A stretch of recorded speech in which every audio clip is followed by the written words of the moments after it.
Anne-Marie Slaughter is President and CEO of the think tank New America, and we'll find out more later what that is. She's also the Bert G. Kerstetter 66 University Professor Emerita of Politics and International Affairs at Princeton University. They always have great names for professors, for chairs in the US.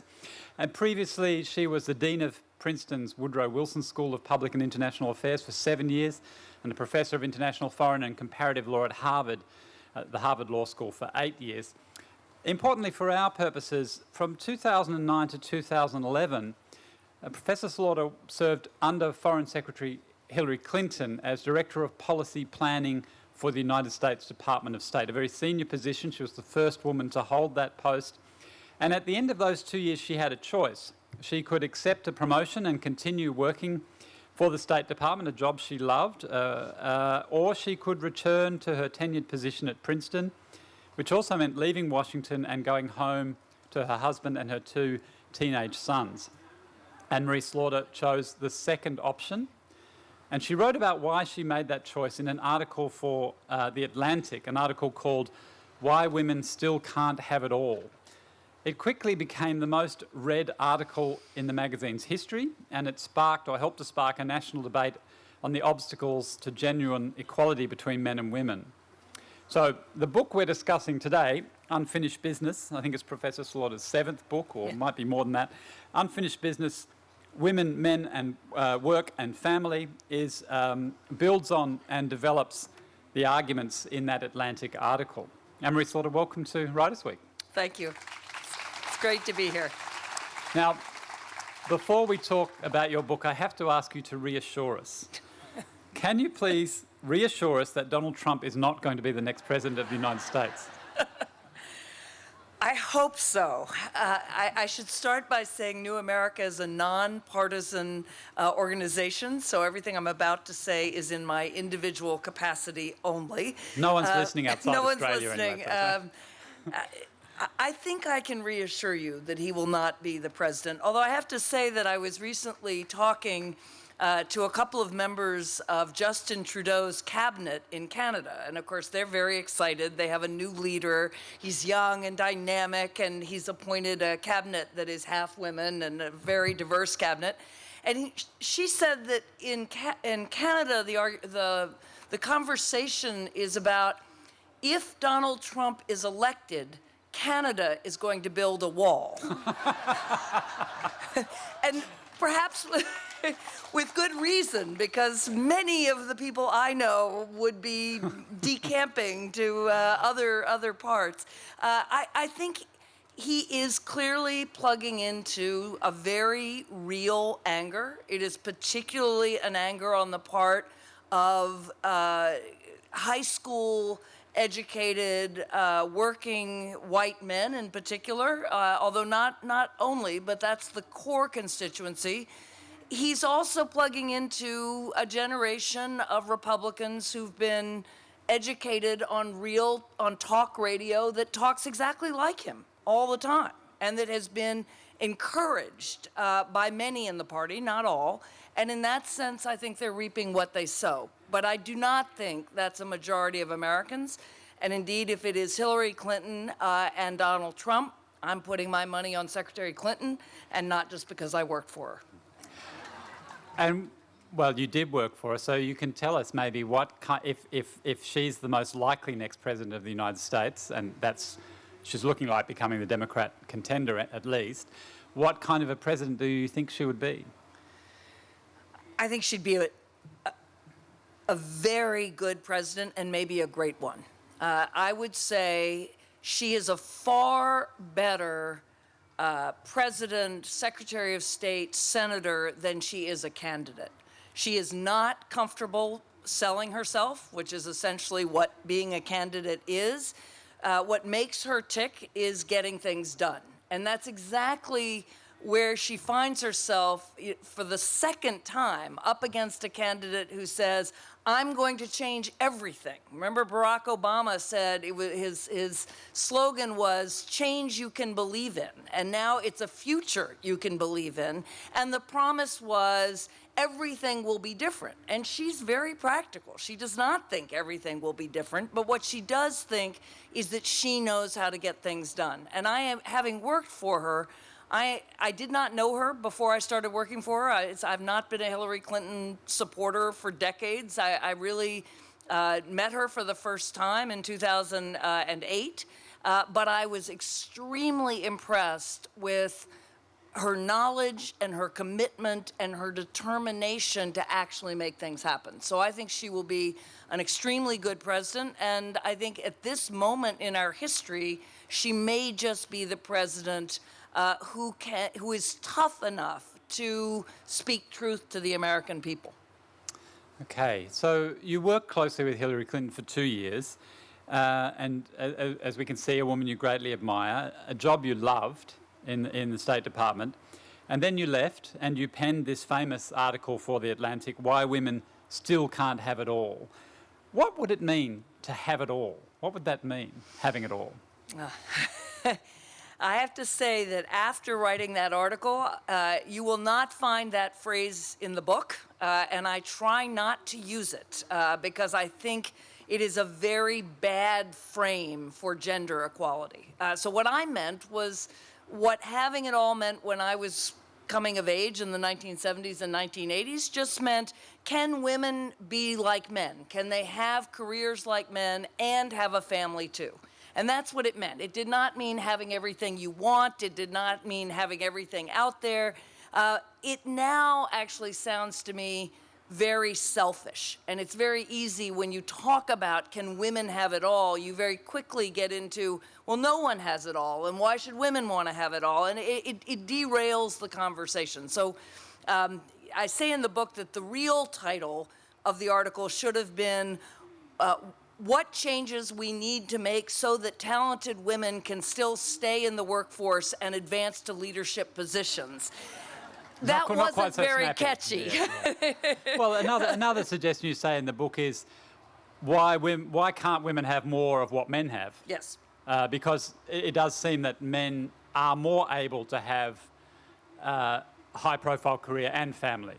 And I guess that's because they've got wives. Yes. So that's been one of the biggest changes between when I wrote the article and my thinking in this book, because many men wrote to me and said, what makes you think that we have what we want? In other words, many men wrote to me and said, I would much rather have more time with my family. I would prefer to work part-time. I would prefer to be able to go home and, be with my children and coach their teams and spend the kind of time with them that I would choose, but I don't have a choice. I am in the role of provider. That is what society expects of me.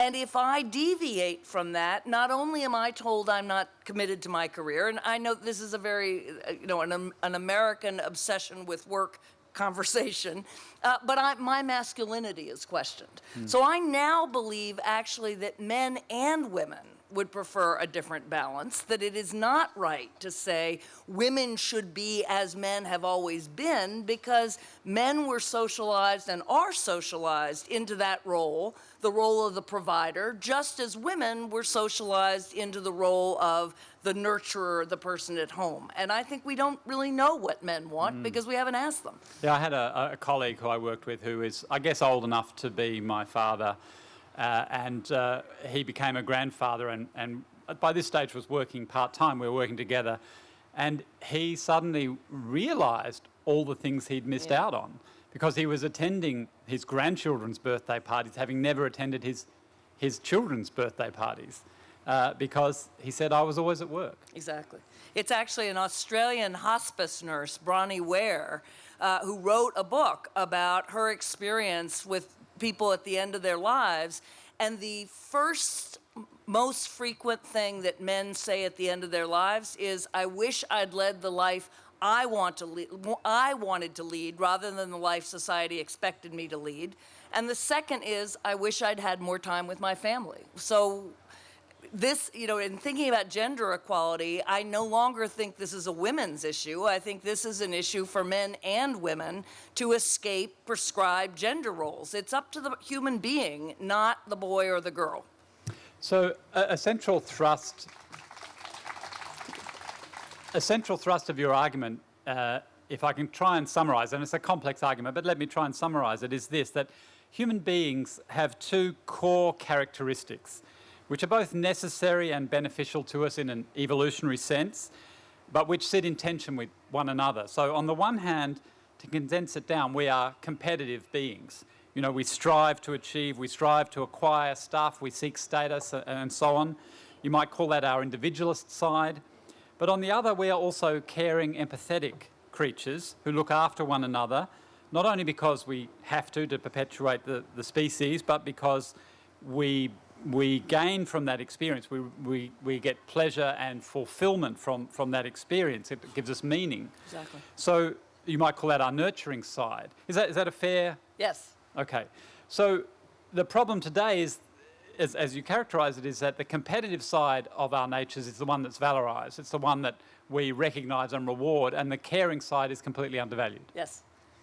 Yes, and again, this is not something I believed when I wrote the article. It's something over 3 years I've spent a lot of time thinking about, reading, and in some ways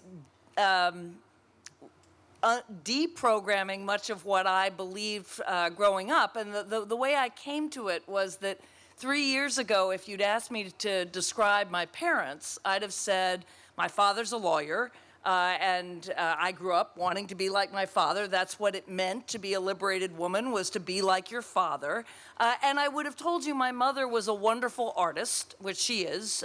She's a painter and a sculptor. But I would not have said to you my mother was a homemaker for most of my growing up. That would have been less valued. Or assumed. Or assumed. Well, I mean, in the point being Didn't need to be talked about because it was obvious, maybe, or? Well, I mean, obvious but not valued. I mean, and indeed, I describe many women who are teachers or lawyers or doctors or engineers or whatever, or journalists, when they step out to take care of their children, they say the minute they tell people, you know, I'm home with my children, they are no longer, they feel like they're nobody. The value is placed on the work we do for income, not the work we do investing in others. And so I would not have thought it was important or valuable to tell you that about my mother. And I now look at both my parents, they're in their 80s, and I look at my father's work, and he represented many people. I come from a small town in Virginia, and I think he's had an important career, and he's been a great father. But I look at my mother's work, not just her paintings, but all the work she did building our family.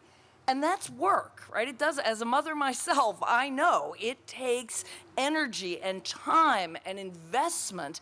And that family that she builds, and my father did too, but she's the one who put in more time, that family is the foundation of all those things you read that I've done.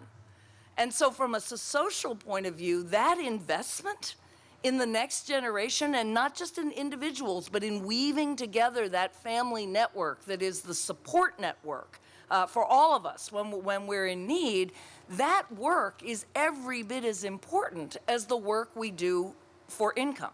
And a healthy society figures out how to value it for women, but also for men. There's a risk here, isn't there? Because in stressing, say, your mother's role as a homemaker, you could be misunderstood as reconfirming that this is the woman's role, Yes. to be a mother, to be in the home, to care for children, to raise children. Yes.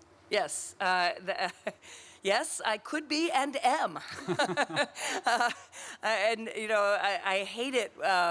You know, it's so easy to caricature. Either that I'm saying women just can't do it, which I'm certainly not saying. Of course, women can balance things just as men can. Women can be president of the United States. Women can be whatever they want to be. Or I'm saying, yes, this is their natural role. And I'm not saying that at all. What I'm saying is, in liberating women, and I'm deeply grateful that I was born at the end of the 1950s and had countless opportunities my mother did not, and certainly my grandmothers did not. And I wouldn't go backwards. But what I would say is, to do that, we made the mistake of devaluing women's traditional work. And we kind of had to do that because we had to say, women now are free to be like their fathers, to be like men.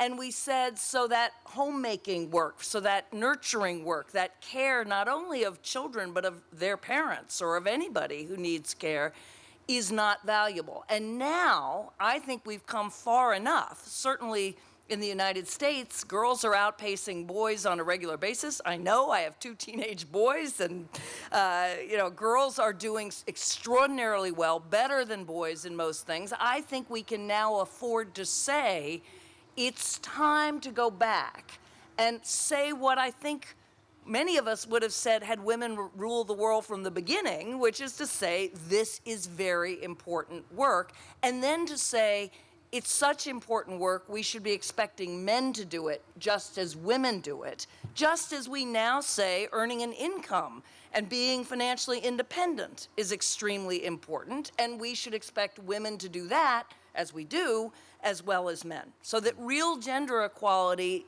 gets rid of both traditional roles and leaves it up to individual men and women to choose what's the right balance for any individual couple or any individual family. And in a way, you're saying not that we should expect men to do it, but we should create a culture in which men want to do it because it's valued. Yes. And because the value that work creates both individual return to the carer, but also the value is evident to them. So they want to do it. Yeah, I'd go farther than that. I expect them to do it. So as a professor, when young women came to see me for decades, I would say, well, have you thought about how you're going to fit together your career and your family? These were all very talented young women at very good schools, and that was a standard conversation. And it's a conversation that all of us who are in careers typically have with younger women. Only at the end of my time, when young men would walk into my office, I started saying, have you thought about how you're going to fit your career together with your family? Because it is unequal to say, well, when you have a family, this young woman, you're going to have to do this. I now want to say, if you want a family, you don't have to have a family. And I shouldn't just say it's not just children that make a family. We all have families, whether it's children or parents or people we choose to love. But yes, if you want to have children, or if your parents are going to need you to care for them, I expect you to do that just as I expect a young woman to be able to contribute to the family fisc. And again, individual couples might decide, no, we don't want to do it this way. But right now, the assumption is care is the woman's job. And we'll never get to equality as long as we have that assumption. And it's really interesting. You point out in the book that perhaps same-sex couples are showing us the way here, because for same-sex couples, be it 2 men or 2 women with children, there are no assumptions about who does what. Right. There's no gender, there's no default role. Right? If you are 2 women or 2 men, there's no assumption that because you're the man, you'll be the breadwinner, or because you're the woman, you'll be the caregiver. You have to figure it out in terms of the way I would figure it out. Who has the bigger job? Who earns the most money? Who's more ambitious? Who likes their job more? Who likes children more, or parents? Right? The issues, if I think about my husband and me, I'm just more ambitious than he is. I was born with it. It's not that I'm certainly no more intelligent, I'm no more talented, absolutely not. But as he says, I have something that makes me constantly look for whatever, that next challenge. And he looks around and says, I've got a great life. I'm happy, with the way things are. And he's, in many ways, I think, certainly as good a parent and more determined to invest time. We were talking about our children as musicians. He will spend 4 hours working with our younger son on a music lesson, and I probably won't. I will probably say I've got work to do. So that's a matter of individual personality, not of whether I'm a woman and he's a man. And yet the way in which we value care as opposed to work outside the home, if I can put it that way, it's built into our language even. You point out we call it, someone who brings in the income is a bread winner. Yes. And the person who stays at home or the work of staying at home is caregiving. Yes. It's not it's not expected that it would be remunerated or awarded or valued in the same way. Although, of course, it is. And I have to say that the book came together when I read a very small book that was sent to me by my husband's aunt. And she's a professor, and she sent me this book, and it's called On Caring. And it was written by a man, a philosopher, in 1971. So it is not about work-life balance or anything like it. It is a philosopher who's writing about what it is to invest in others. And what he says is, of course, when we invest in ourselves, we grow, right? We achieve our goals, we invest in our skills and our talents, and we develop. But when we invest in others, we grow every bit as much. We simply grow in different ways. We learn what it is to empower others. You know, if you're a parent, you teach and you discipline and you role model and you tear out your hair, but you also learn when to let go. The most important part of being a parent in many ways is whether it's letting the toddler get back up or letting the teenager drive out of your driveway in your car when every part of you is screaming, no, I don't want, but you have to let people you're caring for make their own mistakes, have their own autonomy. That's true for elder care too, right? You don't do everything for an older person. You let that person do as much as he or she can. And so what had never occurred to me before, but is true if you're in business all the time, that learning how to empower others is as important for your personal growth as investing in yourself. And now if you look at business literature for managers, you see a great deal about empowering your team. It's becoming part of how we talk about business, but we don't need to go to business to figure it out. It is a deep part of our nature, and men and women grow when they invest in others. So the problem, though, we come back to, the one you've identified, is that we don't value care. Yep. I mean, you've just given a very eloquent sort of exposition of why care is so valuable, but you also say we internalise the market value that we put on caring. So the market value we put on caring in Australia is that the average wage for a childcare worker or an aged care worker is around $20 an hour, Wow. which is not, yeah, I know it sounds a lot in US terms. $10 more than in the United States. But it's only just above the mandated minimum wage in Australia. It's about what you'd be paid to work. It's not much more than you'd be paid to work behind the counter in Subway or something like that, which is $17. So it's well below. It's not a high wage in an Australian context. The other thing that is important to note is that your wage isn't going to go up with experience, or very little. Like you can work a long time in that job and have 10 years experience, you'll be earning a little bit more than the person who's just got their certificate 4 and just entered the profession.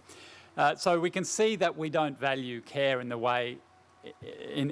And we also look at the fact that most of these jobs are done by women, largely women in the caring professions. The gender pay gap in Australia is around 18% between men and women. In the caring professions, it's a little bit above that, even though 80% of the staff in those professions are women. That's where the gap's a bit bigger than average. So there's a real problem here of how we value care, and the fact that we as you say, we internalise that market value. This is the end of the long question. How do we move beyond that then? How do we start moving to what's the political strategy here, if you like? So let me respond more from the U.S. point of view, but I think a lot of it does apply in Australia too, although it is striking because, yes, in the United States, we pay our caregivers the same as we pay the people who walk our dogs, who mix our drinks, and who park our cars. And we're talking about our children and our parents and anybody else who is ill or in need. But here's why I think it will change. In the first place, we now understand that caring for young children in the first 5 years of a child's life, the care that child gets does not just determine what that child knows, but it shapes his or her brain and determines what he or she will be able to learn for the rest of her life. So that is enormous. I mean, my life is public policy. I do foreign policy. I was dean of a public policy school. I run a public policy organization. Every social problem you can think of would be improved if we invested more in the first 5 years of all our children's lives.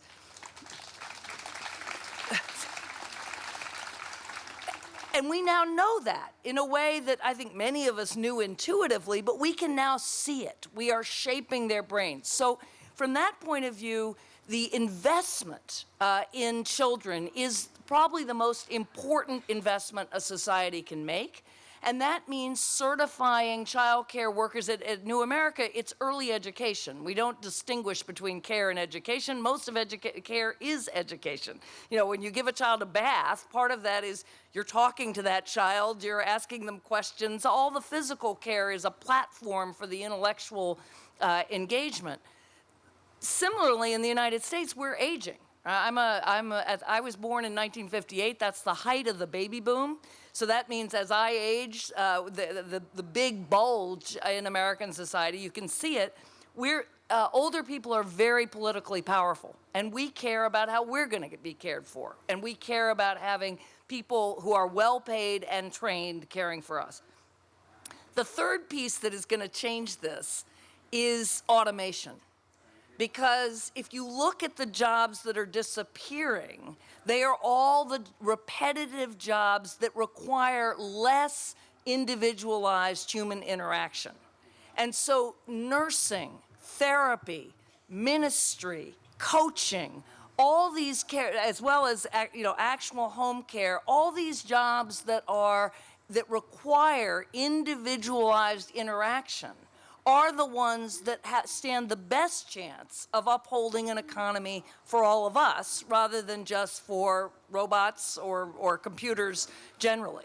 And the Japanese have pioneered, various automated elder care functions, but even so, it's going to be a long time before those jobs are automated. I hope never.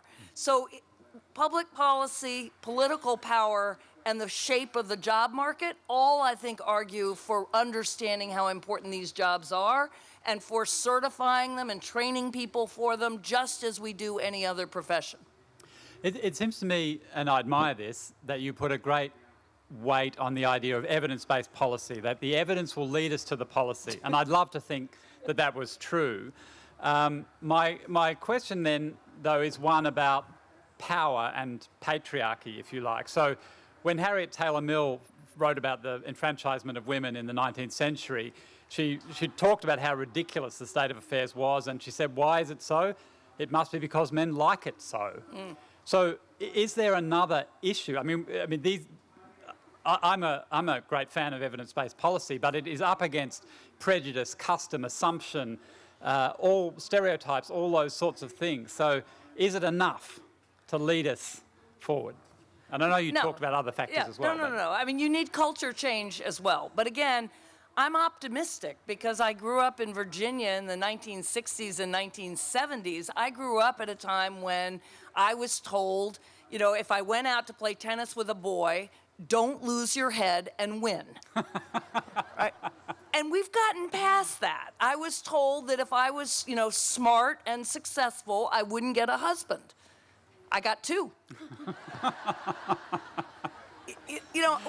We've had enormous culture change. And if we look at not just among women, but among men. I mean, my father certainly, would never have changed a diaper. Absolutely not. My brothers, no question, they are far more involved. One is really equally involved, and the other much more so, certainly, than my father was. And if I look at the kids who work, they're 25 to 35, who work in my organization, those young men really do want to be equally involved. And they've married women who expect them to be equally involved. Now, the workplace still expects the wife to do that and not the husband, or in a same-sex couple, if it's women, the woman. But the desire for the culture changes there. And so I think what you will see is men will start pushing for this. And you see that in the Nordic countries where they have paternity leave that is use it or lose it. In other words, if you don't take 2 months of paternity leave, your wife or your husband, the other member of the couple, cannot take it. And that means, as a Finnish CEO said to me, now when he's hiring men, if he finds a young man who's a father who hasn't taken his paternity leave, he wonders about his character. And that's exactly as it should be. You know, if you can take time for your child and you don't, maybe you shouldn't have had children. I mean, that's not, this is something What's we wrong should with expect your of everyone. priorities? Yeah, exactly. Yeah. I mean, it's an exciting idea you're presenting us with, because it seems to me, as well as changing the gender balance, and it also is about changing the nature of family life. Yes. So that family doesn't always come second to work, either for men or for women, but in fact that family time is valued time, and that's a very, I think, it's a very attractive idea, at least to me. But I wonder how this fits with the sort of thrust of our economy to a globalised 24/7 economy that actually requires the opposite of us. It requires us to be, I think, you use the term just-in-time workers, called in at a moment's notice, available on the weekend. I mean, how do you reconcile the kind of thrust of capitalism, if you like, and the ideal we're seeking here? Well, the first point is, you know, 100 years ago in the United States, it was deemed impossible to have limited work days. Right? I mean, we had unlimited work days until the late 1916 to 1920. You know, you couldn't limit a worker's workday. You work 12 hours, 15 hours, 16 hours, and everyone said, no, it's impossible. You can't have workers working only 8 hours. We'll go bankrupt. Well, remarkably, that's not true. That's not true, at least again in the United States, because Henry Ford discovered that after 8 hours of straight work, people started making so many mistakes that it was counterproductive to have them work longer than 8 hours. So what I would say today, the work that is most important is knowledge work. Right? It's innovation, it's creativity. You know, that has been the mantra now in a globalized economy. The countries that succeed are the countries that have workers who are well-educated, but not just well-educated, who can actually innovate and create. And that's the work that's more and more valued. All the work on creativity says that if you work all the time, you will be far less creative. And honestly, as somebody who relies on my creativity, I've been reading about this for decades, and that requires, taking time off, and it requires what's known as changing rhythms, right? So that you actually need to leave work and go home and do something else. Now, if you go home and stay home all the time, you need to go to work and do something else. But the point is that variety and changing things up actually makes you a better worker, more productive, and more creative. And again, we've got evidence for this. So I think the countries that do this, and the Nordics are a good example, will be plenty competitive, more competitive than the countries that privilege simply working 24/7.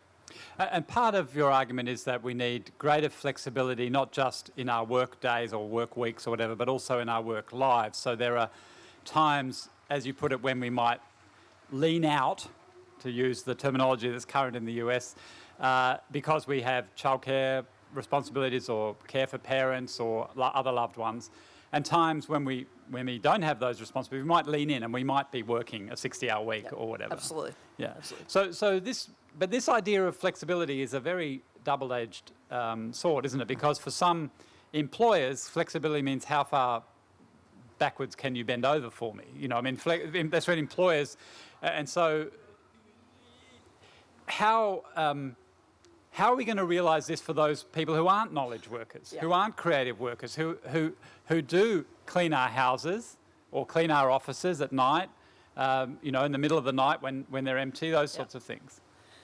Yeah, let me just say that again, in the United States political context, one of the reasons I focus so much on care is that because focusing continually on advancing women means we're looking at the women at the top. In the U.S., the question we always ask is how many women are in the Fortune 500? How many women CEOs are in the top 500 CEOs? How many women in Congress? How many women in Congress? How many women university presidents? We ask the same questions. Right. Yeah. That means we're always focusing on the most privileged women. The most privileged women, and I count myself as one, typically buy our way out of care issues.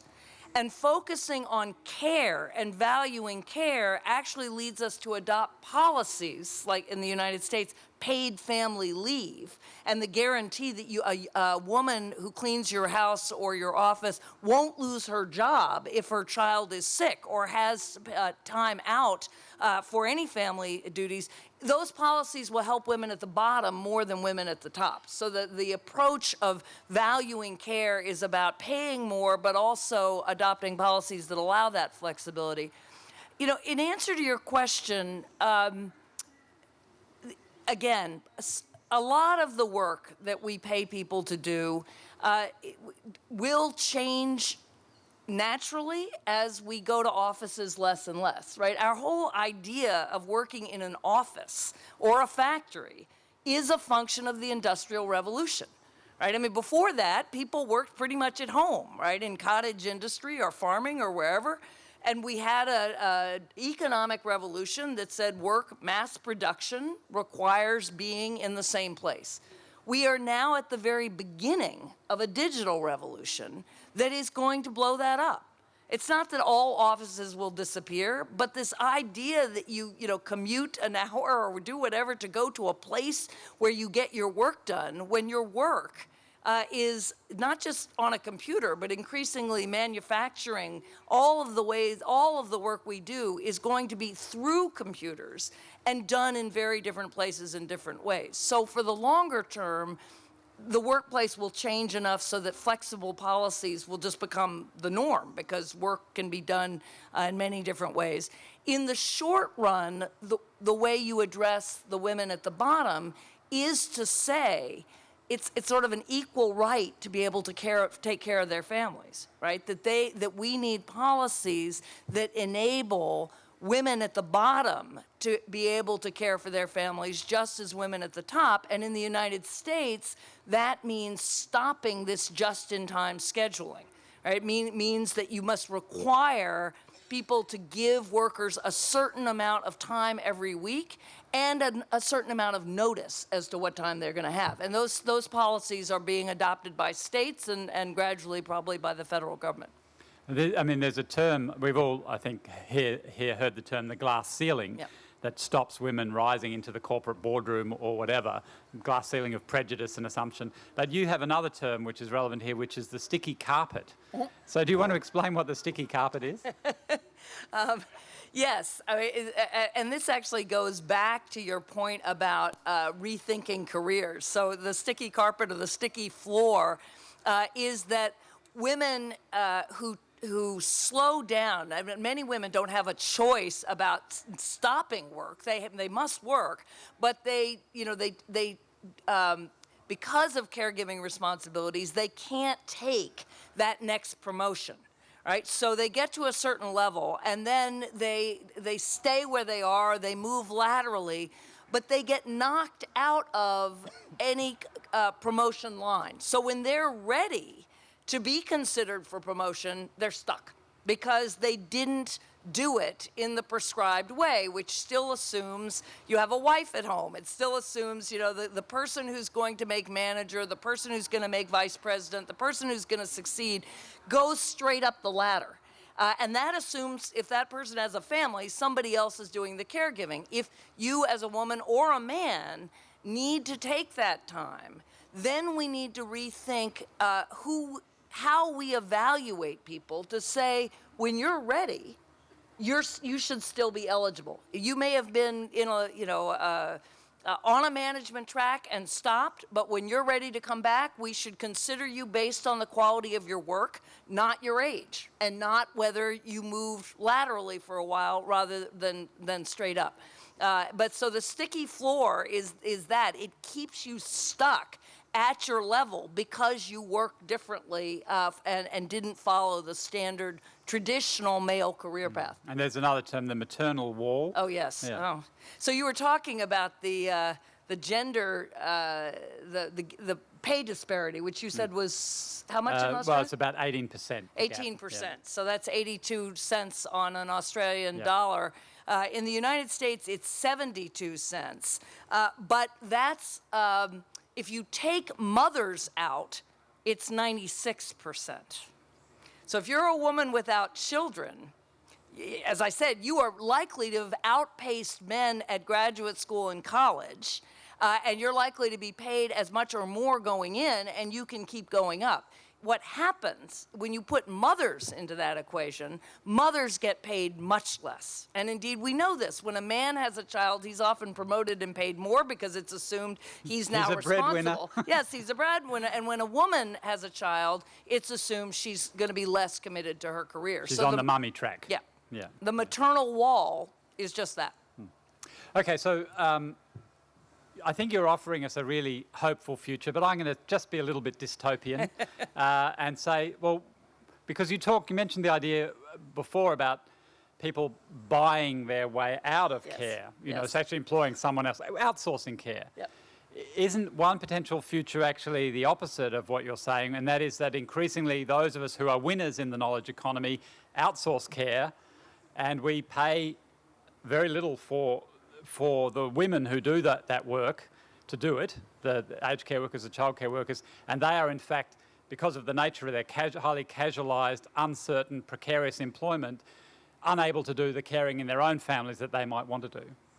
Yes, I mean, I don't think that's a dystopian future. I think that's the present. I do. I mean, indeed, Alison Wolfe wrote a wonderful book called Double X, where she pointed out that traditionally all women, wealthy or poor, shared the experience of, having children and caring for those children in nicer or less nice circumstances, but that was what all women, or not all, but most women experienced in their lives, and that now it's just as you described, that the women at the top spend far less time engaged in care, pay other people to do it, and the women at the bottom spend their time often caring for other people's children, not their own.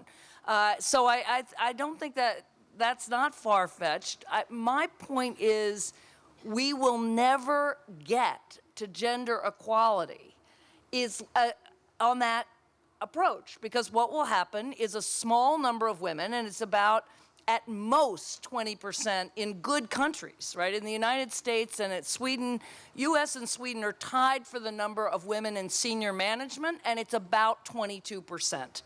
And it's been stuck at 22% for 3 decades. We're not making the progress we're supposed to be making. So what will happen is a small number of women will be able to do it, and many of those women do have lead parent husbands.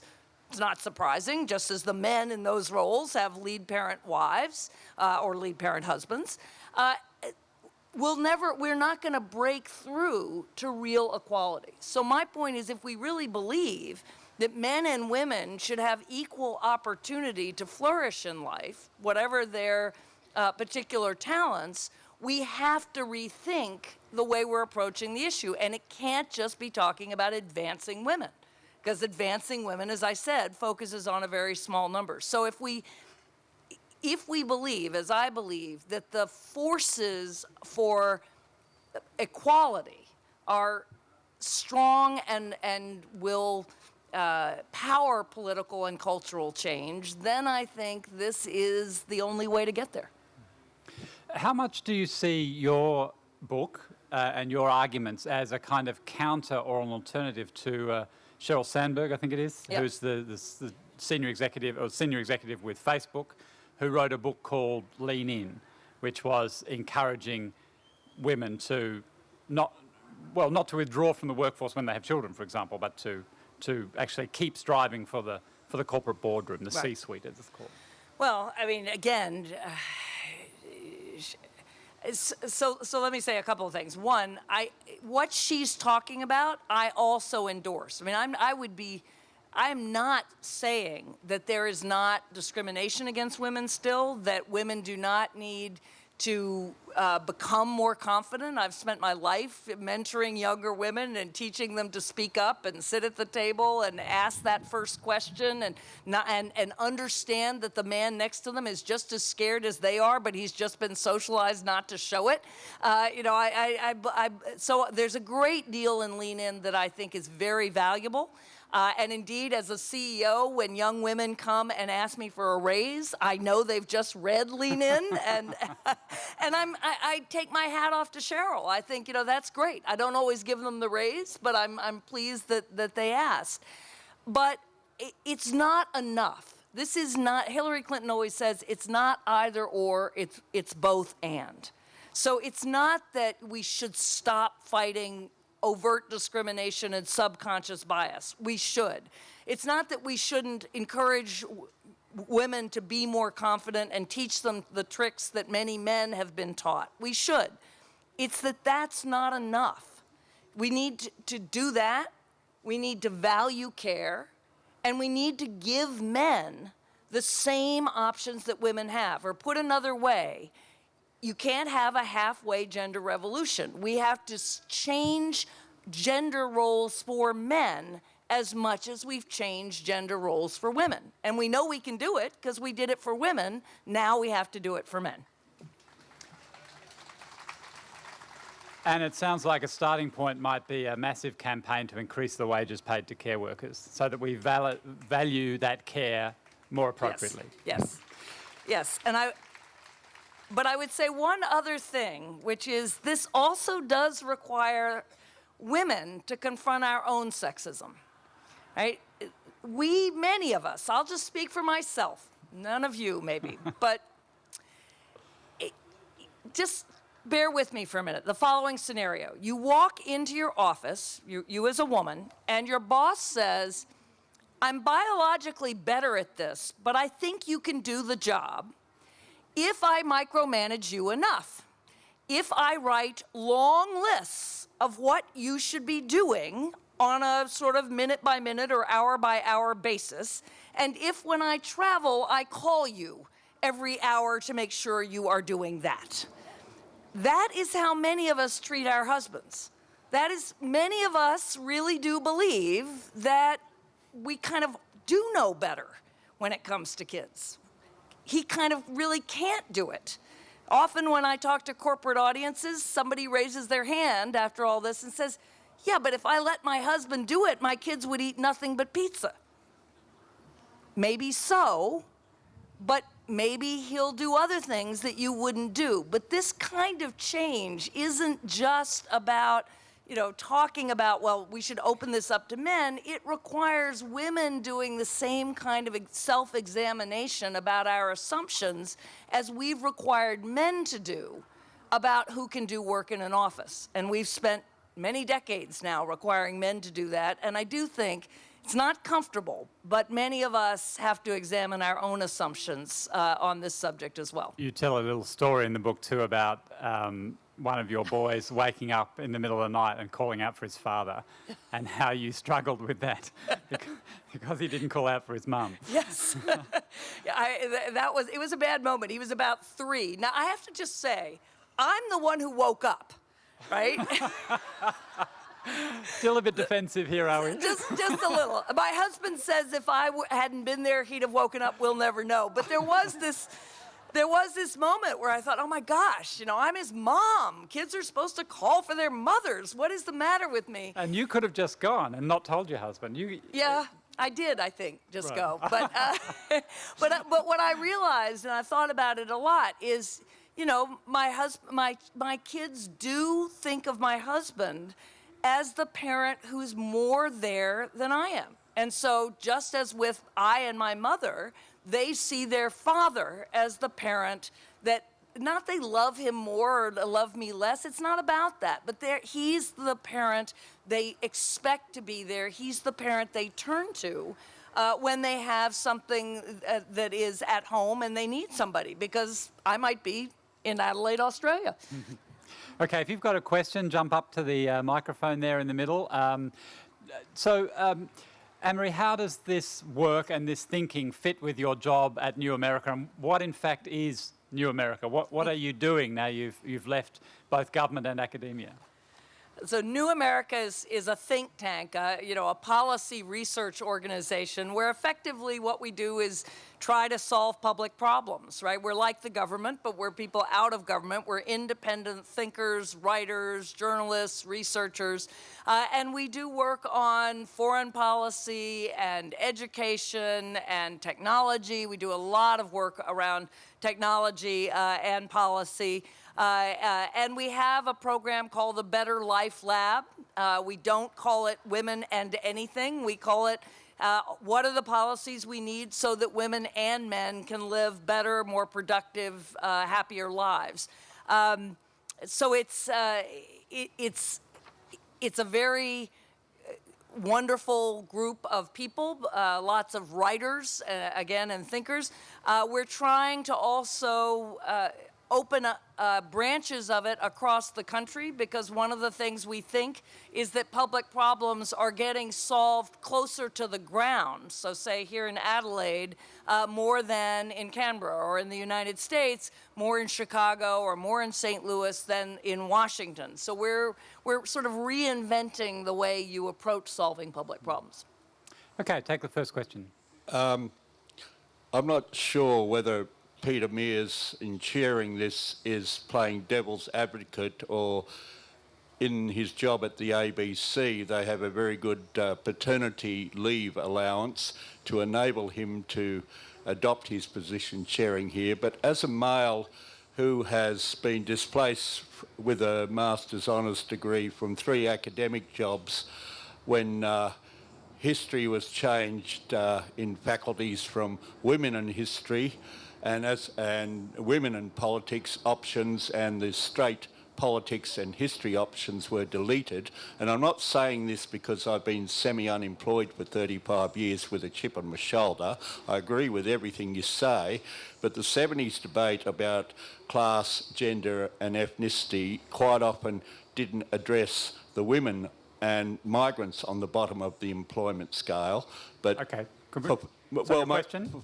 For 44 years, I haven't got 1 cent superannuation, yet whenever I hear Eva Cox talking about superannuation, it's always women who are discriminated against. I'm interested in the economics of the lower down, not the people like yourself who are successful and the men you're competing with to smash the glass ceiling, but down at the bottom, the Okay, Donald so Trump voters. I'll take The Donald Trump voters. Yes. No, as you were talking, I was thinking that is the Donald Trump voters, but it's not just the Donald Trump voters. I mean, if I look at my own father, or for that matter, if I look at my sons, who are privileged white men, there's no question that we have shifted our norms in ways that particularly white men and privileged men are not far less likely, or less likely, I won't say far, to get jobs that they would have once gotten because we're making room. And part of what I'm arguing for is a society in which you would have a wider range of jobs for both. And when I look at my own sons, I say I want them to be self-sufficient. I mean, they can't plan to marry a woman who's going to support them any more than I would expect a daughter to marry a man who would support them. But I also expect that they will put in their time as caregivers, and that they may well support their wives with care more than with cash, and that will depend on whomever they partner with, and whatever options are open to the two of them. So I'm accepting there have been people who have definitely been on the losing end of changing the norms, but the issue is to get to a society where neither sex is either discriminated against or advantaged. If I can just say I don't work at the ABC anymore. And one of the reasons I left is that the two jobs I was offered, one involved working every evening, the other involved working every weekend. And my son at that stage was just entering his teenage years, and I've seen enough fathers lose contact with their sons to decide I didn't want to do either of those things. I also admit, though, that I'm an extremely privileged white Australian man, so I had the latitude to make other choices and to work freelance, which, after a long career in the ABC, which many other men wouldn't have the economic security to do, and I acknowledge that. Next question, thanks. Yeah, you mentioned in your work with Hillary Clinton that she was saying, oh, I don't need to change everything. But I guess the question is, it seems like 85% of those under 30 in America at the moment are, at least who belong to the Democratic Party, are voting for someone who is claiming we really want to change everything. So it seems like a new generational cultural wave is really supporting people who really want to change everything. And I would suggest it's changing a lot of the things that you're talking about. So you're suggesting Bernie Sanders is actually more in line with the kind of argument that Anne-Marie's running than Hillary Bernie Clinton. Sanders' socialist agenda seems to be more in tune with what you're saying. I'd like your comments on that. Anne-Marie. It's a great question. So I think there's no question there's a huge desire for real change, and we need it. Our democracy is broken. It really is broken. You know, a majority of Americans want things that government simply cannot deliver. So I'm very sympathetic to the desire, but it's the same desire that elected Barack Obama, and honestly, I think had he been more experienced, he would have been able to get more done. He did, I think he's had a successful presidency, but he had tremendous opportunities in the first 2 years that he didn't, because he was so inexperienced, I don't think he knew how to take advantage of. So I'm all for Bernie Sanders' full agenda. I just don't think there's a chance he could get it to happen.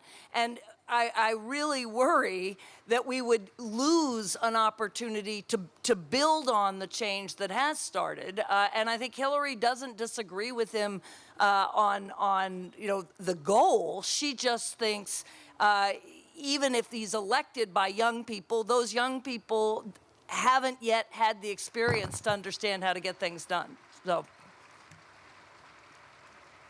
Peter, Anne-Marie, thank you so much. A great conversation. I want to ask you a question, Anne-Marie, which is going to be gender-related, but it's also about a bit of a mouthful about, do you see anywhere as someone who believes in public policy based on evidence? Is there anyone who is questioning noisily why we barge on to follow neoclassical economics of the Milton Friedman variety of the Chicago school, which will make all of us yawn? But this is the school that says to Australia and America, privatisation is good, profit is better, get rid of the public service, and as far as I can see, there is no evidence to prove any of those things. Okay. Do you see any evidence that there is a movement against that? I do. I mean, I really think this is where the fact that Bernie Sanders can say, I'm a democratic socialist and get any votes at all is astounding. I mean, that's political suicide in the America I grew up in. So that tells me that actually a new generation who has not grown up on what was a Cold War, anti-communist, liberal sort of debate, a new generation is saying, no, actually government does need to play a different role. And you're seeing that in a number of the states. The U.S. goes back and forth between whether the federal government's progressive or the states are progressive. When I was growing up, it was the federal government.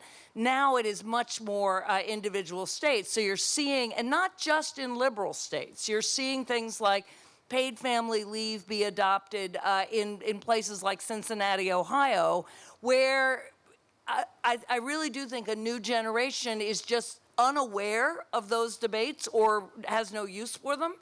And what you're seeing still in the press is the end of the baby, or the sort of the fading of debates that were at their height in the 1970s and 1980s. But I see them loosening their hold. Thank you. Next question, thank you. Hello, I was wondering what the implications might be for our built environment, the homes and the workplaces, the separate spheres traditionally for men and women in the city and suburbs. Yes. So interesting, and many. Again, the real issue is that work for many, not for all, but for many, work is no longer a place you go. It's a thing you do. And you can do it in many different places. And again, I run an organization. I don't want everybody working wherever they want all the time. We do need people, in the office some of the time. Face-to-face communication is often far more efficient than a million emails or texts. This is not a claim that says everybody will just be attached to their computer, but it is saying, it's a huge waste of resources to have everybody spending hours in their car spewing carbon to move from the place they live to a place they work. And what we're seeing increasingly are co-working spaces and spaces where, you can come together for meetings, but they're not a fixed office. And people who are, firms that are discovering they can operate much more efficiently if they reduce their physical footprint and have a mix of being in the office and being wherever. Some people at home, I like working at a cafe. I've always sort of liked being in places that are unexpected. So I think that plus self-driving cars are going to really revolutionize the built environment.